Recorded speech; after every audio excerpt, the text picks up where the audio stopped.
Esta mesa, segunda mesa que tenemos en la segunda jornada también de Turismo de Madrid Diario, va a tratar fundamentalmente con el nombre Viajar en un mundo inestable, geopolítica y nuevo turismo internacional. Esta mesa tratará fundamentalmente de las tensiones internacionales, conflictos bélicos y cambios en el espacio aéreo que están transformando las rutas globales y decisiones de viaje. ¿Cómo afecta este nuevo escenario a Europa y qué oportunidades abre para Madrid como hub internacional? En este panel se tratarán temas como el impacto de los conflictos internacionales, en el turismo, lógicamente, los cambios en rutas aéreas y costes operativos, la percepción de seguridad y la elección de destinos y Madrid y su oferta como puerta estratégica entre Europa y Latinoamérica. Para moderar esta mesa, no soy yo, tenéis la gran fortuna de contar con un periodista de turismo de la Champions. Quiero que me acompañe, por favor, Paco Rivero, doctor en turismo y expresidente de SCAL España. Igual que Carmen, también es, como os digo, uno de los grandísimos periodistas de turismo de este país. Por cierto, y también tiene una noticia importante, ¿no? La semana que viene, nada más y nada menos, ingresa en la Real Academia Europea de Doctores, Paco. Así que enhorabuena por aquí. Y por cierto, el discurso se llama La importancia de la comunicación en la promoción de los destinos turísticos. Nadie mejor que él para moderar esta mesa. Y a continuación presento en orden alfabético a los integrantes de este segundo panel. Santiago Bello, que es miembro de la Junta Directiva y vicepresidente de las categorías 3, 2 y 1 estrella de la Asociación Empresarial Hotelera de Madrid. Andrea Comella Gómez Ayer, al fondo de la mesa, directora corporativa de marketing de Aboris, la división de viajes del Grupo Barceló. Montserrat Mestres Domènech, que es la directora de la Agencia Estatal de Seguridad Aérea, todo el mundo la conocemos como AESA. Y Bernat Soldevilla, que es director de operaciones de 1881 Hotels del Grupo Vichy Catalán. Muchas gracias a todos y bienvenidos. Paco, todo tuyo.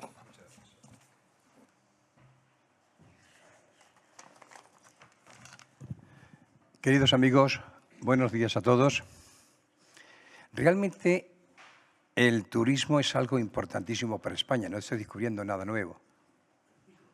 ¿El micro? Sí, ahí mejor. Tengo buena voz. Estoy dando clases muchas veces y como periodista me hago preguntas a veces de la otra punta. Como consecuencia, muchas veces no necesito el micrófono. Digo, buenos días a todos. Repito, el turismo es algo importante para España, muy importante. Y vamos aquí a trabajar sobre ese sector. Le he dicho a algunos ponentes que, claro, hablar sobre un mundo inestable, que estamos en ese mundo inestable. Tenemos 2 guerras, tenemos un virus, tenemos situaciones difíciles en estos momentos. Piensen, si una familia quería ir a Canarias, con lo que ha ocurrido, de hecho, ¿voy o no voy? Piensen que hay muchas... Yo conocí a una persona que antes de estallar la guerra de Irán era de Arabia, no pudo llegar a Arabia, una joven. Yo he estado en Ucrania, no se me ocurre ahora ir a Ucrania, ¿verdad que no? Pues vamos a ver esas situaciones, pero siempre terminando con algo positivo, porque el turismo es la industria de la felicidad, dijo en una ocasión el rey Juan Carlos I, inaugurando Fitur. Y como aquí estamos por orden alfabético, yo me gustaría a Santiago Bello hacerle una pregunta, responda y lógicamente después vamos interviniendo. En este escenario global que estamos viviendo, ¿dirías que Madrid se está posicionando como un destino refugio en Europa? Bueno, ¿se oye? Sí, parece que sí. Bueno, muchas gracias por invitar a la Asociación Empresarial Hotelera de Madrid. Y para responder a esta pregunta, lo primero que hay que entrar un poco es en situación. Madrid, independientemente de la situación de incertidumbre, es un destino top, como se dice ahora, en cualquier circunstancia. Es verdad que en los últimos años, después de la pandemia concretamente, por una serie de circunstancias, la hotelería de Madrid se preparó para acoger a quien quisiera venir a Madrid a un tipo de público que antes no venía. Tuvo una influencia muy importante el famoso Four Seasons, que es verdad que Four Seasons para un determinado público te pone en el mundo, y lo que ofrece a determinada gente es la seguridad, entre comillas, que vas a estar alojado en un perfil de hotel en el que tú te encuentras cómodo. Independientemente de eso, la ciudad necesita unos pilares para poder acoger a esa gente, basados principalmente en la estabilidad, la confianza y una proyección hacia el futuro que sería la excelencia. Madrid recoge todo ello, evidentemente, y a la hora de elegir un destino, yo creo que todos viajamos, cada uno en su sitio, a sus preferencias, en su nivel de estrato de hotel y de los productos que consume. Lo que busca en la parte de estabilidad es ir a un destino seguro. Es lo primero que pedimos, más allá de que haya destinos que cuando quiere ir alguien a un destino donde la seguridad no es lo primordial. El que quiere ir al Congo, pues ahí a lo mejor el que quiere ir a ver gorilas, pues evidentemente no tiene que buscar eso, buscará la certeza de que ese producto existe.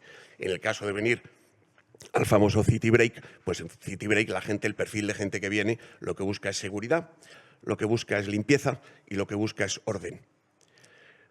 Madrid está colocada perfectamente en esos tres pilares y entonces la ciudad es un destino absolutamente bien recibido. El Ayuntamiento, junto con la planta hotelera de Madrid, se preocupa para que todo ello ocurra, siendo algunos de esos aspectos cualitativos. La seguridad es una cuestión de confianza, de empezar a olerlo, que tú crees que este es un sitio que efectivamente aporta lo que tú crees. La limpieza, evidentemente, se ve. La ciudad de Madrid es todo lo limpia que se puede ser.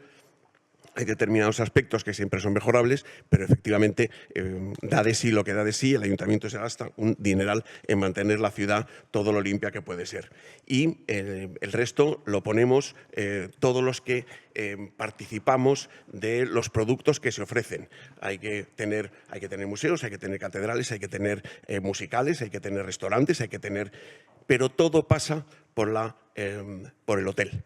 Es una realidad que a la vuelta de los viajes preguntas qué tal has estado en un sitio y la segunda o la tercera pregunta que te hacen, oye, ¿qué hotel has estado? La planta hotelera es el punto en el que converge todo aquello que tú has deseado venir a la ciudad y donde extiendes el refugio para luego poder disfrutar de la ciudad. Entonces, en situaciones de incertidumbre, pues evidentemente si Madrid está preparado para cualquier circunstancia, en momentos de incertidumbre también. Somos gente acogedora, somos gente hospitalaria y el producto yo creo que sin duda es buenísimo. Muchas gracias, Santiago. Pregunta ahora para nuestra amiga Andrea Cornella Godenayer, de Aboris.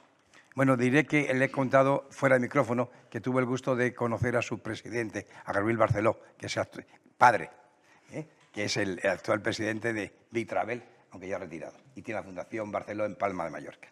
Una pregunta. ¿Los cambios en el espacio aéreo internacional están afectando a rutas, tiempos de vuelo y costes operativos? Desde la perspectiva de un gran grupo turístico, ¿qué impacto real está teniendo esta reconfiguración en la planificación de los viajes y la competitividad de los destinos? Pues el que diga que no está teniendo consecuencias no dice la verdad. Por supuesto que está teniendo consecuencias esta situación geopolítica. En Aboris tenemos un estudio trimestral que llamamos el Aboris Travel Insights, con un panel de consumidores y diferentes fuentes de datos. Y en este último, en abril, cuando ya había estallado la última situación geopolítica, vimos que 7 de cada 10, o que para 7 de cada 10 clientes o futuros viajeros, la situación geopolítica iba a influir bastante o incluso mucho en su decisión de viaje. Pero no iba a influir en el viaje sí o viaje no. Iba a influir en a dónde voy, cómo voy y cuándo voy. Y en eso estamos los, digo yo, grandes grupos, pequeños grupos e independientes. Estamos en reorganizar esa demanda, no en renunciar a ella, sino en reorganizarla y trabajar nuevos destinos. A mí no me gusta llamarlo destinos refugio, me gusta más llamarlo destinos estables. Y un destino estable no solo es España o no solo es Europa occidental, un destino estable es todo aquel destino seguro y si tiene una conectividad directa, pues mejor que mejor. Y si no la tiene directa, que la tenga en un punto estable, como puede ser Madrid, por ejemplo, ¿no? Si nosotros trabajamos desde estos operadores, destinos estables, refugios o terceros, y damos esa seguridad al cliente, el cliente este año, ¿qué nos está pidiendo? Seguridad, mucha información y una oferta súper clara de lo que va a reservar. Muchas gracias. Y ahora una pregunta, bon día, es catalana, Montserrat Mestre, con este apellido y este nombre, es catalana, nuestra amiga, y es la directora de la Agencia Estatal de Seguridad Aérea. Una pregunta para ti. En un contexto internacional cada vez más cambiante, ¿qué importancia tiene la seguridad aérea para mantener la confianza de los viajeros y seguir impulsando el turismo? Bueno, muy buenos días y muchas gracias por invitar a estar aquí.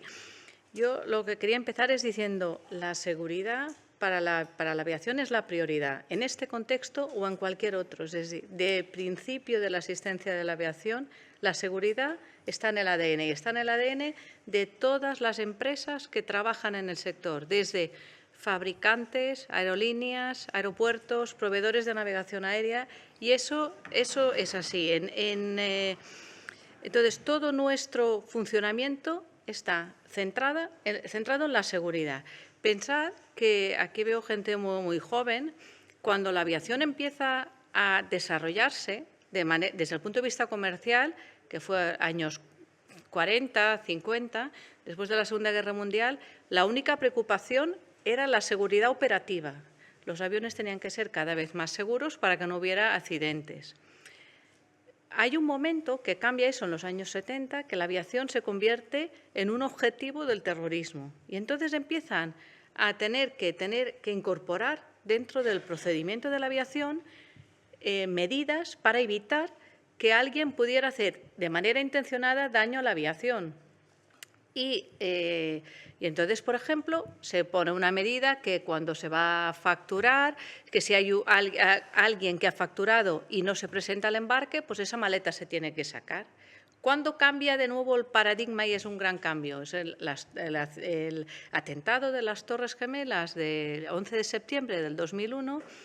Vosotros, algunos, a lo mejor ni habíais nacido, y allí cambia completamente. ¿Por qué? Pues porque allí aparece una gente que está dispuesta a morir con su maleta. Entonces, todas las medidas que hoy estamos pasando en los aeropuertos son medidas que derivan de ese hecho. ¿Y qué ha hecho la aviación? Se ha ido adaptando. Se ha ido adaptando para no perder ni un ápice de seguridad. ¿Qué es lo que pasa? Que nosotros llamamos en aviación, para que lo entendáis, en español solo tenemos seguridad, la palabra seguridad. En inglés distinguimos entre safety, que es la seguridad operacional, es decir, operar de manera segura, y la security, que es evitar que alguien con una interferencia ilícita provoque un accidente en aviación. Y la aviación se ha adaptado para ir incorporando esas medidas. Muchas de las cosas que nosotros intentamos, ¿no?, en aviación, que afecte lo menos posible al pasajero, pero claro, siempre poniendo en el centro la seguridad. Por eso tenemos pues todos los distintos inconvenientes, podamos decir, de pasar los filtros, de los líquidos, pero cuando veamos eso, lo vivamos, pensemos que eso está para garantizar que el vuelo sigue siendo igual de seguro ahora que cuando no había ni un terrorista pensando en eso. Entonces, yo lo único que diría es el sector de la aviación se ha adaptado a cada cambio que ha supuesto una necesidad de adaptación. España tiene un sistema sólido, un sistema maduro y está alineado con todos los estándares de seguridad internacionales. Y yo creo que eso es básico para que la gente sepa, ¿no?, y es el pilar, que la gente sepa que si coge un avión estará seguro. Gracias, Monse. Bueno, voy a contar una anécdota que yo tuve en mis manos. Trabajé varios años en el aeropuerto de Mallorca, tuve en mi mano la fotografía, y pasó por allí, del terrorista turco que atentó contra el Papa Juan Pablo II. Bernat, buen día. Buen día. Bernat Soldevilla es director... Soldevila, scusa. Soldevila, scusa. Director de operaciones de Hoteles 1881 de Vichy Catalán. Pregunta concreta. ¿Puede la inestabilidad frenar el crecimiento del turismo? No. Vamos, a no ser que pase algo muy gordo, que nuestro amigo Trump ejecute esa iluminación del mundo que dice. Yo creo que no. Yo creo que lo que está pasando es que los flujos cambian de destino. O sea, el flujo sigue estando ahí, lo único que tiene el público, el mercado, tiene un poder de decisión cada vez más corto por las circunstancias cada vez más impactantes de todo lo que está pasando. Yo me gustaría, si me permites, y de cara a esta gente que está mirando el móvil, que me miren, por favor, que miren aquí, que estén atentos, porque es importante. Es importante que sepamos de dónde venimos para saber qué estamos haciendo. Es importante saber lo que no pasa nunca de moda. Y lo que no pasa nunca de moda, y así aquí el padre nos lo corroborará, es que el ser humano en los últimos 150 años, o 200, o 500, podemos decir hasta 1000, hasta la época de Jesucristo, por ejemplo, vivía, antes de esto, vivía en la amenaza continua. La amenaza continua, que igual no os lo podéis imaginar, es un campo, un monte, donde vivía una gente y se tenían que proteger y confortar entre ellos porque había una serie de amenazas exteriores no tan lejos como Irán, no tan lejos como Ucrania, que eran reales. Entonces, la única forma que tenían el ser humano, el gran ADN que tiene el ser humano es protegerse y cuidarse por si acaso viene la gran amenaza, ostras, estemos todos al tanto, ¿no? Y ese ADN ahora se ha transformado, vivimos muy bien, al menos en la Europa, en la burbuja europea que estamos. En el resto del mundo tenéis una iglesia aquí al lado que, si vais a preguntar, incluso dentro de esta burbuja no se vive tan bien. Pero nosotros, el ser humano, lo único que buscamos, como bien decía Montserrat, es seguridad. Seguridad y que nos reconforten.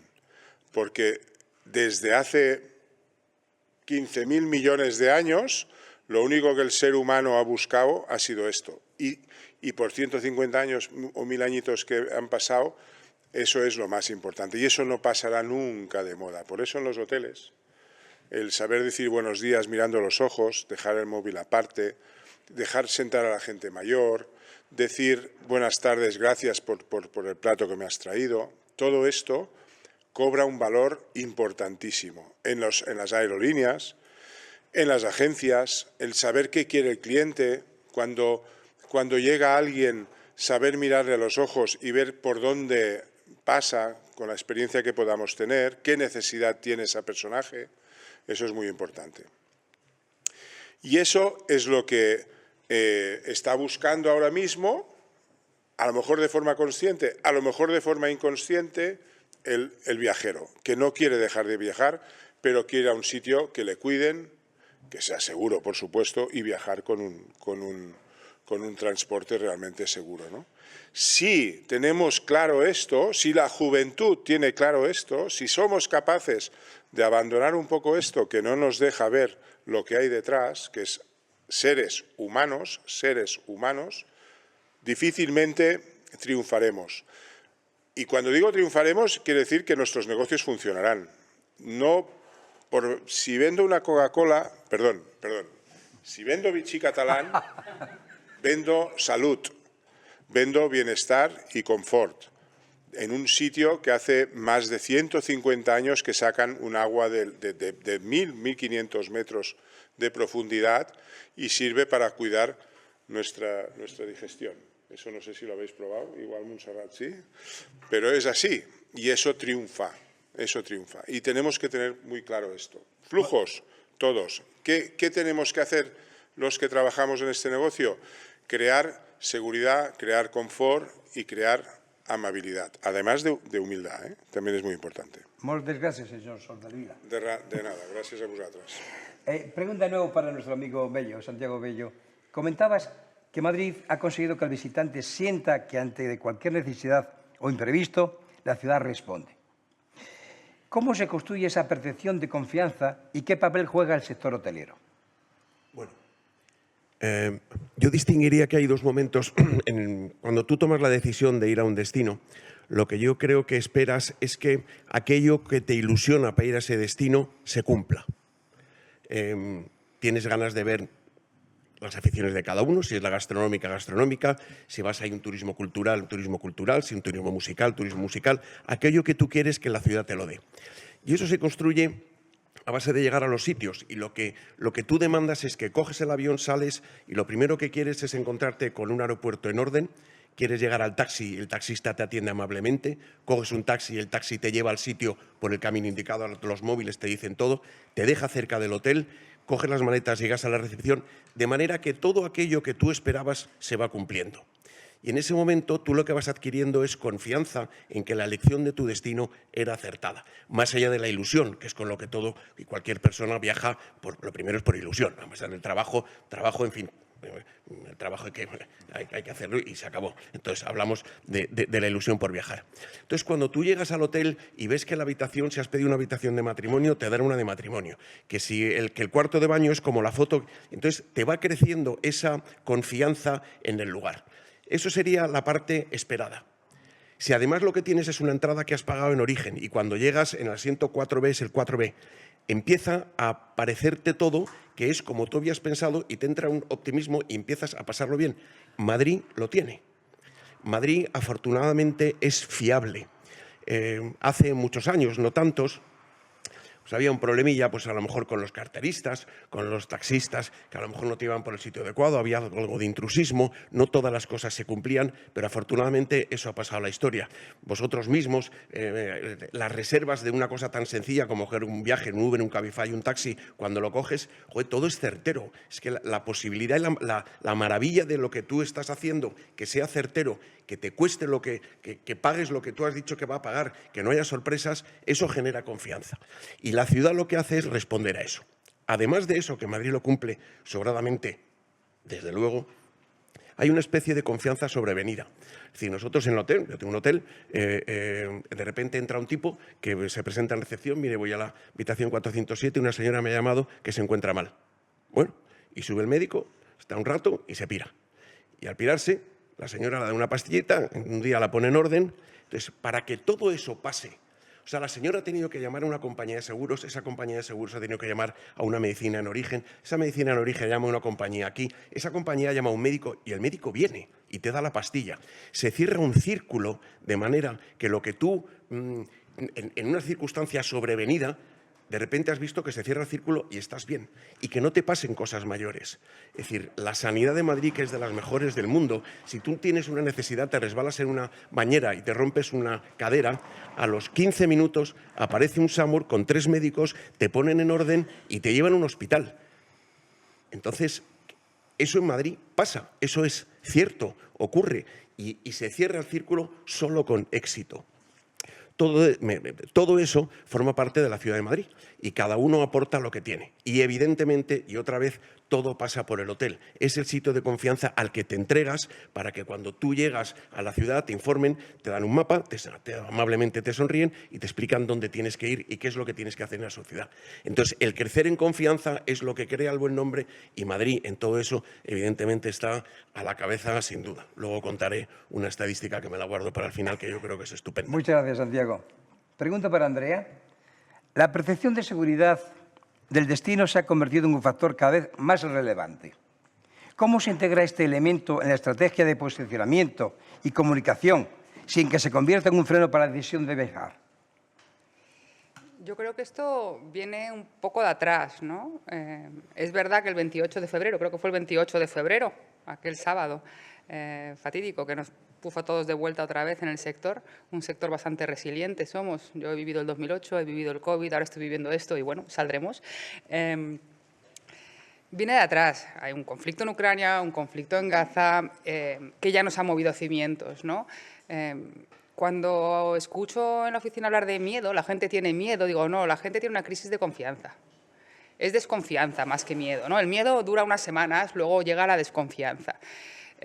Yo trabajo en marketing y los jóvenes de aquí, algunos de turismo, imagino que habréis dado la asignatura de marketing, algunos terminaréis en departamentos como el mío. Es interesante que veáis cómo hemos cambiado la forma de comunicar este año.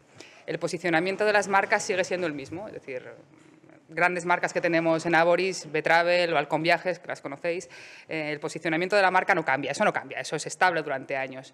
Pero la necesidad del cliente, lo que necesita escuchar el cliente en comunicación sí que cambia. Que hemos trabajado este año, no solo nosotros, otras marcas del sector, no todas, pero sí. Hemos dejado un poco de lado el concepto de experiencia, del disfrute, del destino y, sobre todo, importantísimo en el sector del precio.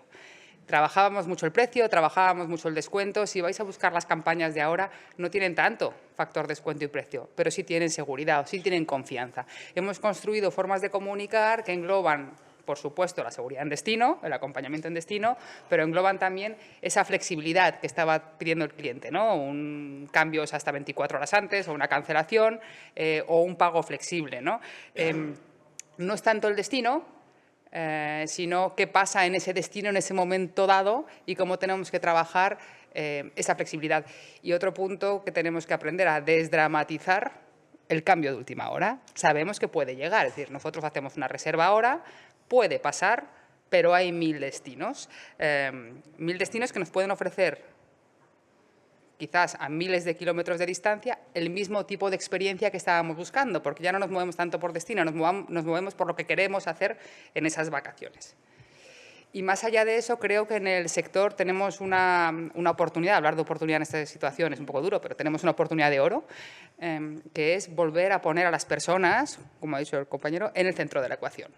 Yo misma trabajo muchos viajes personales online, los reservo yo, los busco yo, busco información, pero en este momento, si en el sector no somos capaces de volver a traer a la persona, al trabajador, al centro, es decir, un profesional de una agencia de viajes, alguien que me recibe en un hotel, un contratador de producto o un especialista en seguros. El conocimiento de todas esas personas no solo te acompañan cuando te vas al destino, sino que te da la seguridad desde el minuto que reservas o desde el minuto que empiezas a preguntar en una agencia de viajes a dónde me quiero ir, que tienes esa capacidad de conocimiento, de flexibilidad y de acompañamiento y cambios y flexibilidad de última hora.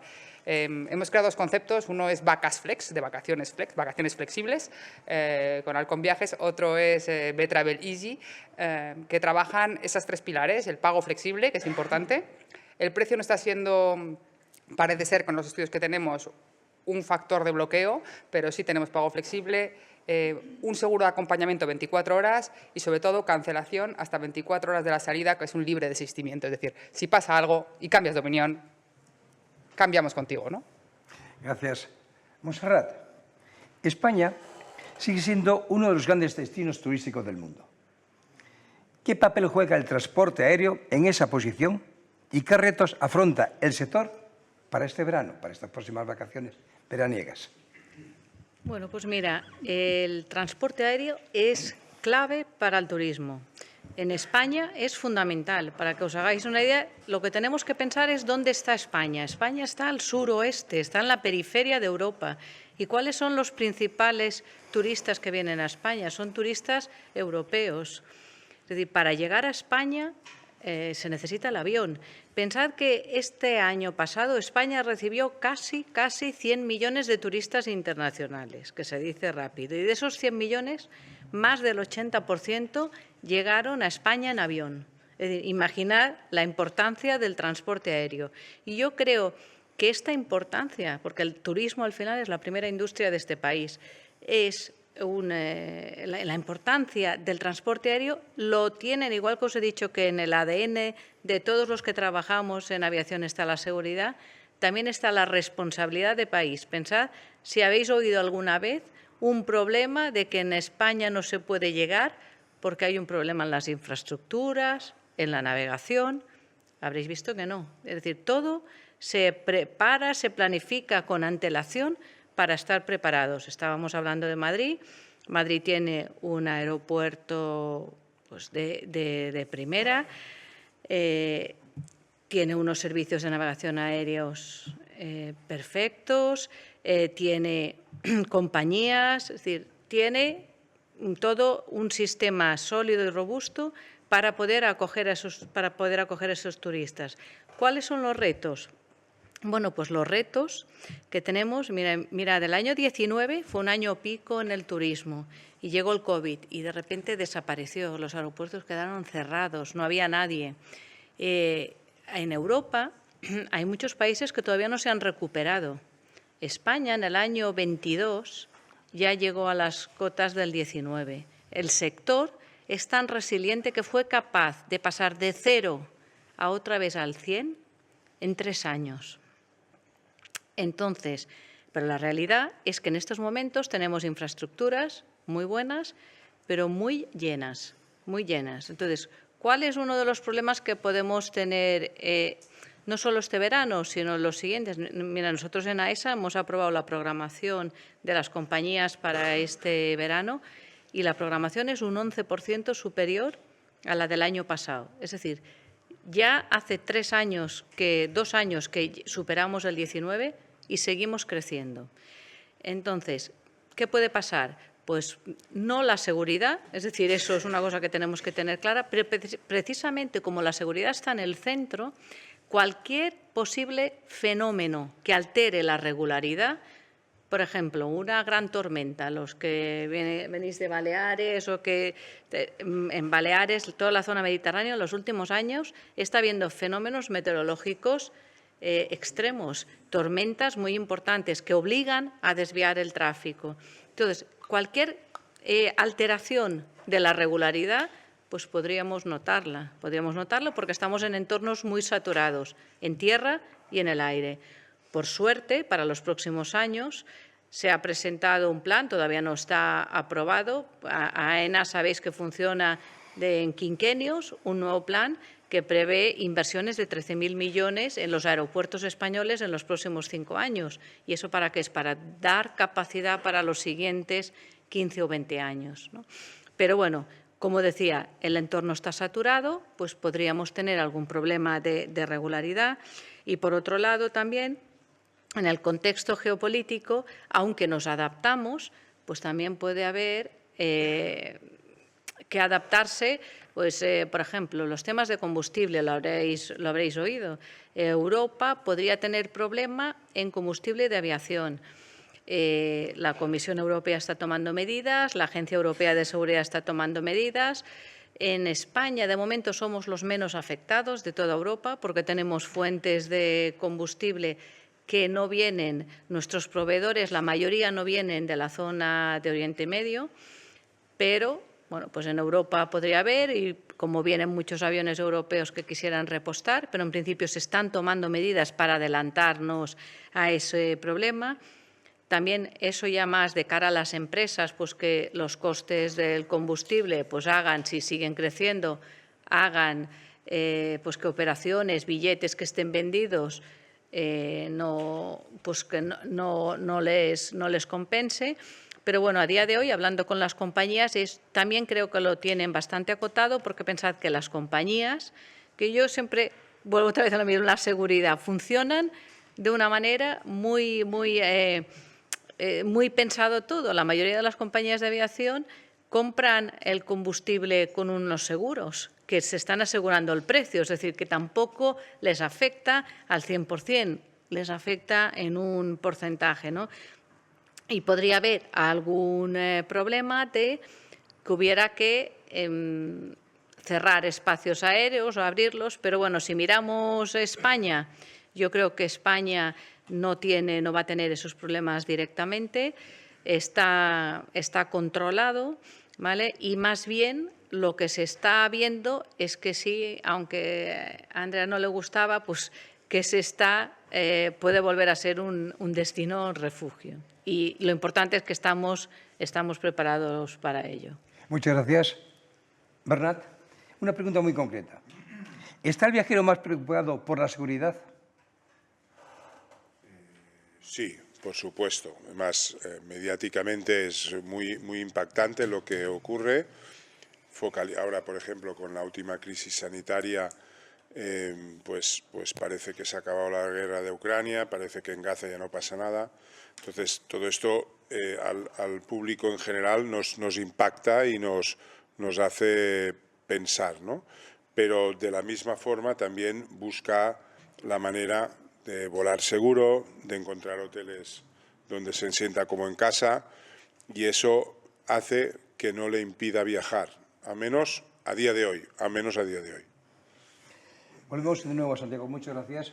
Santiago, la transformación del sector hotelero, pasando de competir en volumen para competir en valor y excelencia, ¿qué efecto tiene para la prosperidad de Madrid? Bueno, en Madrid en los últimos 10, 15 años, la planta hotelera, es decir, Madrid tiene una serie de productos que los conocemos todos, el Museo del Prado, las catedrales, las iglesias, los teatros, es decir, tenemos productos y necesitábamos preparar la planta hotelera para que la gente de alto poder adquisitivo, que antes no venía porque no había hoteles de la categoría que ellos entendían a los que tenían que venir, se produjera. La planta hotelera cambió hace unos años y siguen viniendo las mejores cadenas hoteleras con sus mejores marcas, con sus mejores recepcionistas, con sus mejores restaurantes, con sus mejores productos para atender a todos aquellos que quieren venir a ver las Meninas. Antes sabían que estaba aquí las Meninas, pero no entendían que había un hotel donde yo pudiera estar seguro y donde me atendieran bien. Muchos sitios tienen problema con la comida. Y sabes que en cualquier hotel de los nuevos que hay ahora te van a dar una hamburguesa, un sándwich, más allá de que a lo mejor no prueban los callos, o a lo mejor sí, si luego salen. Pero claro, a lo mejor los callos les echaba para atrás. Pero saben que tenían un sitio donde se tomaban un sándwich club y no había ningún problema. La planta hotelera ha cambiado. Las grandes cadenas ya están y los hoteles independientes, vivan los hoteles independientes, se han preparado para atender a todos aquellos que tenían que venir. Entonces, una vez que tenemos preparado el producto para atender a la gente, lo que ha hecho Madrid es trabajar en el medio y largo plazo. Madrid va a la excelencia. Y después de tener volumen, que es verdad que hemos tenido volumen de gente, pues es verdad, lo que estamos intentando es cambiar por otro tipo de gente que tiene más valor añadido. Yo lo pongo siempre el ejemplo, cuando estás en la recepción del hotel y estás esperando que venga un grupo de 8, yo prefiero que cuando entra ese grupo de 8 sean 2 matrimonios con 2 hijos, a que entre un tío vestido de diablo con un tridente con 7 amigos borrachos detrás. Son los mismos 8, pero yo prefiero que venga un matrimonio con hijos. Es más tranquilo, da más seguridad, da más confianza y aporta más calidad a todos, al hotel, a los empleados. La gente está más a gusto trabajando con ese perfil de cliente. Madrid ha producido una transformación, entre otras cosas por los grandes eventos que hay y por los recursos. El Real Madrid es una máquina que trae muchísima gente, el Museo del Prado. Entonces, Madrid apunta hacia ello. Y lo que tenemos que ser es consciente y darle satisfacción para lo que ellos necesitan. Y es el Madrid de la excelencia. Entonces, la ciudad está preparada para atender a aquellos que vengan ahora a cualquiera. Hay una estadística que os comentaba antes, que es concretamente de Booking, que es la valoración de la planta hotelera cuando el cliente vuelve a su casa.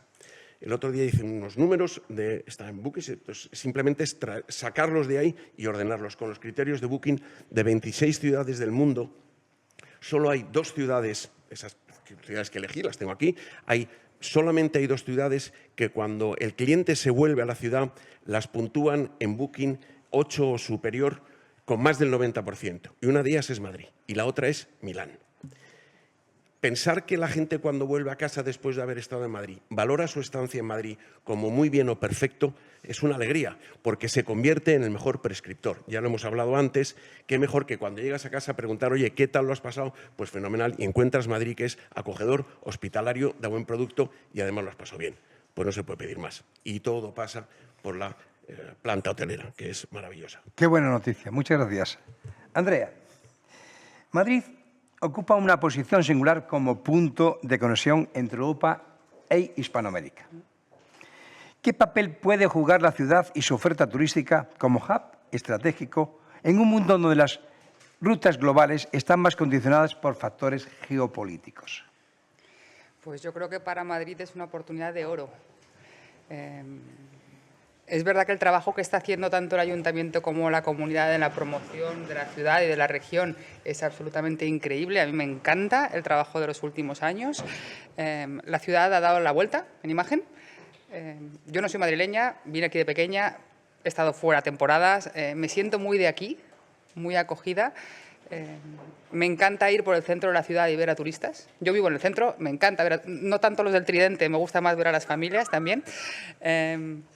Y yo creo que tiene una oportunidad de oro. Si de verdad se convierte en un hub importantísimo en el mundo para Latinoamérica u otros puntos, es el momento de hacer esa parada, de estar aquí unos días con el City Break y de que Madrid tenga ese valor que se merece y que está trabajando para ello. Es decir, tenemos una oferta gastronómica increíble, una oferta cultural que hay que decir, pero es que hay una oferta urbana, moderna, cada vez más potente. Es aquel Barcelona de hace unos cuantos años que está cogiendo Madrid esa fuerza con festivales, con conciertos. ¿Qué pasa ahora con Bad Bunny, ¿no? ¿Cómo se va a llenar la ciudad con Bad Bunny? El Mad Cool, que está dando la vuelta a la ciudad. Es decir, es el clasicismo, el clásico, el calidad, pero también es el moderno, ¿no? Entonces creo que es una oportunidad de oro para Madrid para transformar ese hub de conexión en estancias de calidad, de muy alta calidad. Muchas gracias. Montse, desde la Agencia Estatal de Seguridad Aérea, ¿cómo se trabaja con aerolíneas, aeropuertos y el resto del sector para responder ante situaciones internacionales complejas? Bueno, yo lo que diría, nosotros trabajamos no para responder a situaciones internacionales complejas, sino trabajamos desde el principio con ellos. Es decir, es un trabajo continuo. Pensad que las empresas de aviación, sean aerolíneas, aeropuertos, proveedores de navegación aérea, tienen que estar certificados. La formación de sus profesionales está supervisada, está determinada como debe ser. Las empresas están supervisadas, es decir, el trabajo es continuo. Los que no estáis en aviación no os podéis imaginar lo regulado que está. Cualquier aspecto de la aviación está regulada y está establecida. Entonces, trabajamos con ellos constantemente. Entonces, ¿qué es lo que pasa en entornos como estos? Pues, por ejemplo, para poneros un ejemplo, trabajamos nosotros en coordinación con instituciones europeas. Por ejemplo, la Comisión Europea tiene un grupo de riesgos en el que formamos parte, que cada vez que hay un mínimo conflicto en una zona del mundo, este grupo de riesgos analiza, grupo de riesgos de temas de aviación, analiza qué impacto puede tener en la aviación y toma medidas. Y está la Agencia Europea también en ese grupo. Por ejemplo, hace unos meses tuvimos en Venezuela que empezó a haber movimientos militares, Estados Unidos desplazó barcos, había aviones. Entonces, se estuvieron siguiendo y se detectaron algunos incidentes. Incidentes son eventos que no han supuesto un accidente, pero que han supuesto un riesgo. Entonces, en ese grupo, y en ese caso nos adelantamos nosotros a la comisión y también tiene una lógica. Lo explicaré porque de las compañías que volaban de Europa a Venezuela, casi todas eran españolas. No había, creo que había una turca y no sé si Italia tenía una compañía, pero las demás eran compañías españolas. Entonces, nosotros nos adelantamos, analizamos lo que estaba pasando y determinamos que determinadas zonas del espacio aéreo no eran seguras o no eran seguras al nivel que queríamos que fueran seguras y recomendamos no volar.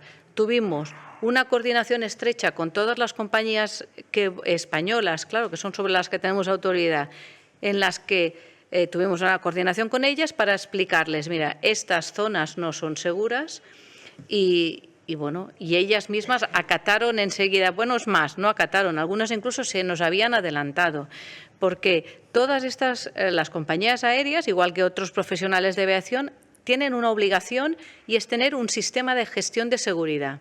Y este sistema de gestión de seguridad le obliga a tener un sistema de gestión de riesgos. Tienen que haber analizado qué riesgos puede haber y tener constantemente ante un riesgo, saber cómo tienen que actuar.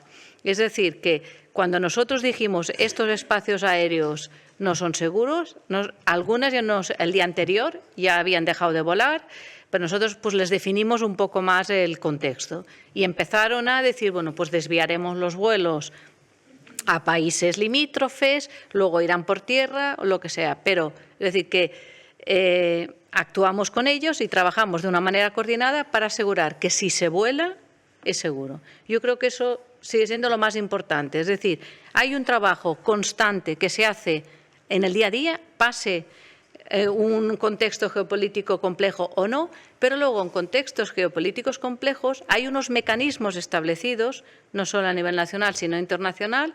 Nosotros coordinamos dentro del país y aseguramos que donde se vuela sea seguro.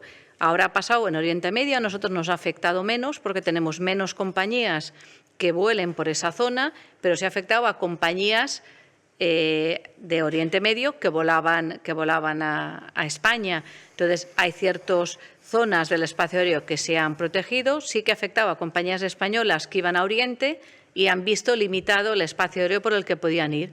Pero siempre todo esto se ha hecho en aras de la seguridad, se ha seguido coordinando con las compañías y yo creo que es el mensaje que hay que dar. Si una compañía vuela a un sitio, al menos europea, es porque estamos seguros de que se puede volar a ese sitio. Muchas gracias.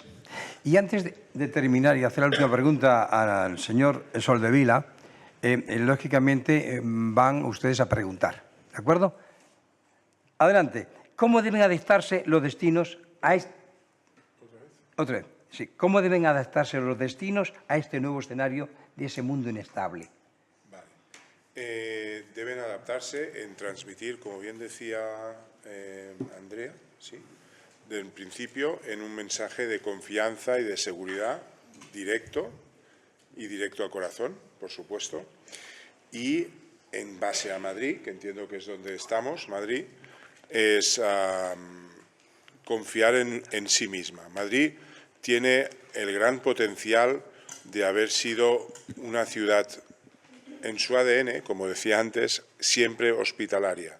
Era una villa hospitalaria, era un sitio difícil de llegar. Barcelona, que antes hablábamos, tiene un puerto que hace no sé cuántos miles de años viene mucha gente del Mediterráneo y ha habido, bueno, no sé si habéis leído, por ejemplo, la Catedral del Mar, leeros libros de estos y veréis que aquellos era una invasión desde un principio. Madrid costaba llegar, Madrid tiene desierto por un lado, tiene demográficamente era difícil llegar y el madrileño siempre ha admirado al que ha venido aquí a trabajar, a vivir, a pasar unos días, lo que sea. Este ADN, yo os garantizo, conociendo bastante este negocio y los hoteles, por supuesto, es el que le tiene que dar confianza a Madrid. Cuando le ha fallado esa confianza es cuando ha dudado, pero desde luego desde hace una serie de años tiene muy claro cuál es ese ADN en la ciudad y dónde seguiremos recibiendo a gente mientras nos dejen el estado geopolítico, ¿no? También. Muchísimas gracias. Un aplauso para la mesa. Señor director. Gracias, Paco. Muchas gracias. Bueno, vamos con los cascos que tiene Natalia para nosotros. Unos fabulosos cascos Sony para las preguntas. Tenemos alguna, como siempre, que hacen a través de redes sociales y streaming, pero damos prioridad a las presenciales. Un micro para ahí, por favor. Hola, buenas. Bueno, yo soy Andrea y la pregunta que quería hacer era un poco enfocada a mi campo. Sí, perdona. ¿Y tu nombre, por favor? Sí, Andrea. Andrea. Sí. Bueno, yo me lo quiero llevar un poco a mi campo de arquitectura, ya que estamos en el COAM también. Saber un poco qué mejoras habéis notado durante estos últimos años en cuanto a urbanismo, arquitectura también a nivel de diseño en los hoteles, en los aeropuertos y todo eso. Y también saber más, o sea, qué más cosas se podrían proponer y cuál es el papel del arquitecto en todo este crecimiento de turismo que ha habido todos los años y todo eso un poco enfocado a la arquitectura que me interesaba. Vamos. Empieza. Bueno, es que me encanta la pregunta. Qué gusto. Qué bien. Sí, porque hay una cosa. Yo llevo muchos años, de verdad te lo digo, llevo muchos años intentando que Madrid haga lo que yo llamo por mi cuenta disparates arquitectónicos. Es decir, Nueva York, que es un ejemplo en el que hay que fijarse a estos efectos, se retroalimenta con la arquitectura. Lo que pasa ahora en Nueva York, que si estáis aquí, y a mí es que me divierte mucho la arquitectura, es todo lo que pasa con todos los edificios. Hay el problema que cada vez hay un edificio nuevo que se convierte en sí mismo una atracción turística. Y es que cada 5 o 6 años siempre hay en Nueva York alguna atracción turística desde el punto de vista arquitectónico. Los musicales, la novena de Beethoven, los Yankees, todos esos son indoor, son productos de dentro. Pero todo lo que se puede ver por fuera es una delicia en Nueva York. En ciudades donde se mete dinero en arquitectura, lo que le pasó en Berlín hace unos años, cuando se unieron las dos ciudades, en la explosión de arquitectura es lo que te hace atractivo volver a ir. El Museo del Prado no va a cambiar, el Louvre no va a cambiar, pero todo lo que pueda ser alrededor desde el punto de vista de la arquitectura te refresca. Entonces, Madrid es verdad que hay una parte que se intenta mantener en la mejor conservación posible, porque efectivamente es la esencia y el ADN nuestro. Pero luego yo creo que Madrid ha tenido con las 4 torres, tuvo un pequeño despegar, en fin, con el valor arquitectónico que tienen las 4 torres, pero hay una oportunidad de oro para, no dentro de Madrid, que sería fenomenal que alguna cosa hubiera, pero fuera lo que es toda la proyección de Madrid Norte, para verdaderamente, pero darle un vuelco a la ciudad desde el punto de vista de la arquitectura, que complementaría exactamente toda la parte del casco urbano, que es una preciosidad. Pero yo creo que hay una oportunidad tremenda y nosotros desde los hoteles pedimos mucho que hagan cosas espectaculares, porque se puede hacer, es una maravilla. Tenemos arquitectos, no solo españoles, de Madrid, buenísimos, que claro que pueden hacer esas cosas. Y muchas veces lo que falta es un pelín de complejo o un pelín de no sé qué van a decir, joder, tiramos para adelante y hacemos cosas espectaculares. Y si hacemos 10 y alguna es una birria, bueno, pues una es una birria y las demás son espectaculares, pero hay que apostar por ello. No, yo, desde luego, un entusiasta. Muchas gracias. Por supuesto, por supuesto. No, digo que desde el punto de vista, no es un tema ya de seguridad y que tratemos desde la agencia estatal o que sea responsabilidad nuestra, pero un poco la pregunta, como si pues conozco el tema de los aeropuertos, piensa que los aeropuertos yo creo que son como las catedrales del siglo XXI. Pensad si hay algún edificio más grande que la T4 en Madrid. Es que no lo hay. Todos los edificios mayores que hay en España de los últimos años son terminales de aeropuerto. Entonces, los terminales de aeropuerto, es cierto que muchas veces se han buscado arquitectos de renombre para hacerlos, pero ¿qué es lo que están buscando? Están buscando, básicamente, una operación fluida. No es fácil el diseño de un terminal, buscan una operación fluida y que la experiencia del pasajero sea buena. A veces asociamos en el viaje el viaje aéreo como un engorro y lo que está buscando el diseño de los aeropuertos es precisamente que también tu parte de tiempo de tu viaje que estás en el aeropuerto tengas una buena experiencia. Ha habido un cambio en los últimos años que se han diseñado los aeropuertos con zonas, por ejemplo, comerciales, que son como si fueran propios centros comerciales para que la gente se divierta. Puedes encontrar en los aeropuertos locales de gastronomía de las propias ciudades. Es decir, todo lo que se está buscando es experiencia fluida y buena, ¿no? Que tu viaje empiece. Y no olvidemos que el turista que llega a España por primera vez, la primera imagen que tiene del país es el aeropuerto donde aterriza. Y eso no lo podemos olvidar. Yo muy brevemente y apoyando a Santiago, que se ha ido a Nueva York, pero tampoco hay que ir tan lejos. Vámonos a Bilbao. Año 97. La casa del perro que decían los bilbaínos.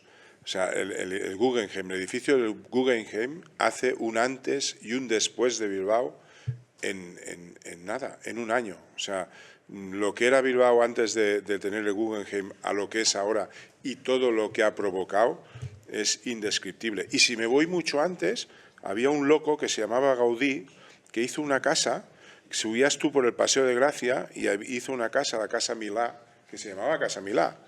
Pero la gente que no le gustó nada le empezó a llamar La Pedrera se ha quedado el nombre. Pero también fue un momento disruptivo, brutal para Barcelona. Y en Madrid, pues todos esos ejemplos que tenemos, incluido lo último, que es el Estadio Santiago Bernabéu, la transformación que han hecho va a ser un atractivo que acaban de decirnos que va a ser un foco de atención mientras esté el Papa aquí en Madrid, ¿no? O sea, todo esto para reforzar un poco lo que decía Santiago.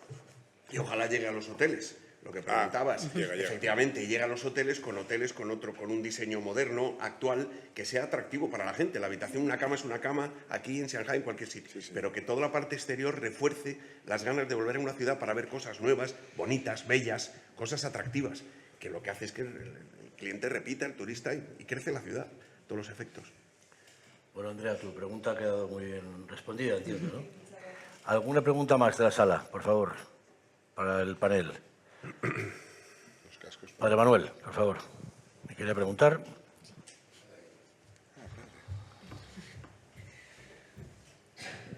Yo no os quiero robar esta pregunta a los más jóvenes, pero es sobre vosotros. Es decir, yo recuerdo que cuando daba clase de periodismo, tuve 20 años en la Facultad de Periodismo dando clase, tenía un compañero profesor que les decía a los alumnos: estudiad y viajad, porque viajando se aprende, ¿no?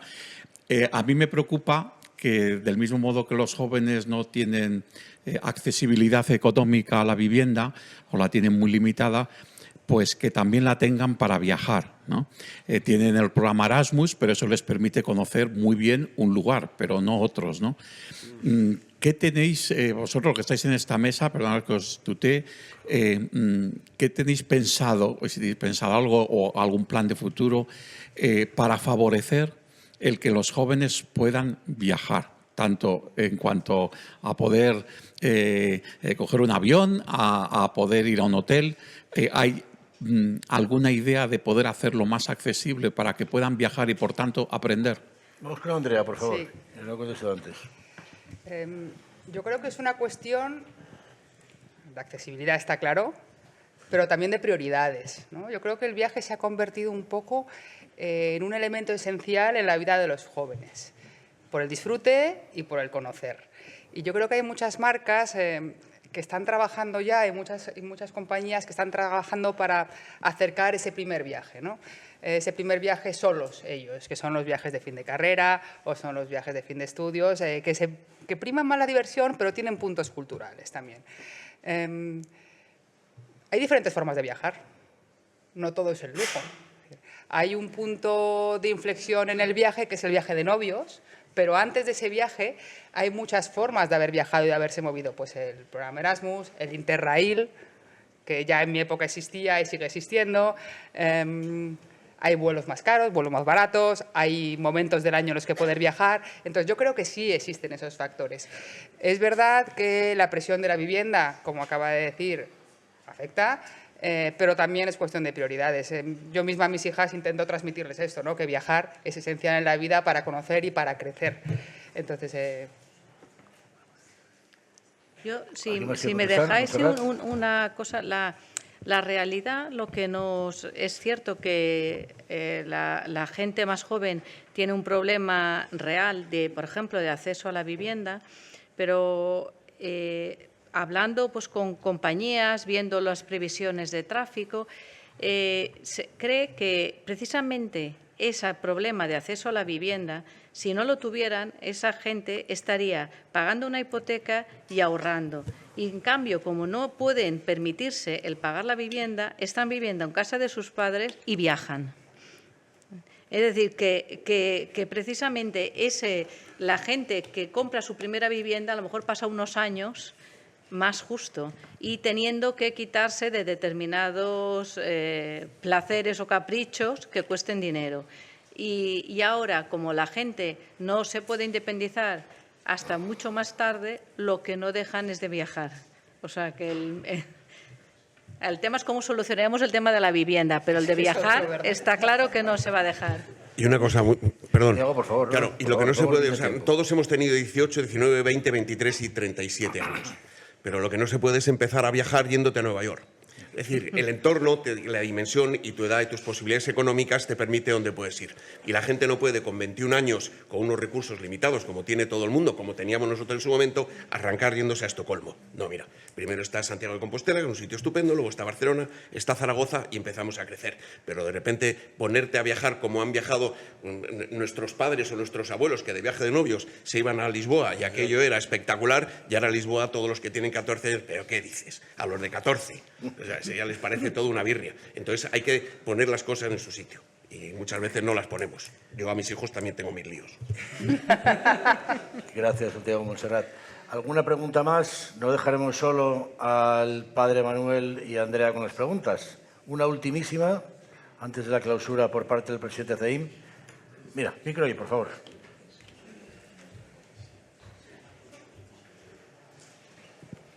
Hola, me llamo Gara. No sé si se oiga, pero bueno, esta pregunta va para Montserrat y un poco para quien quiera responder.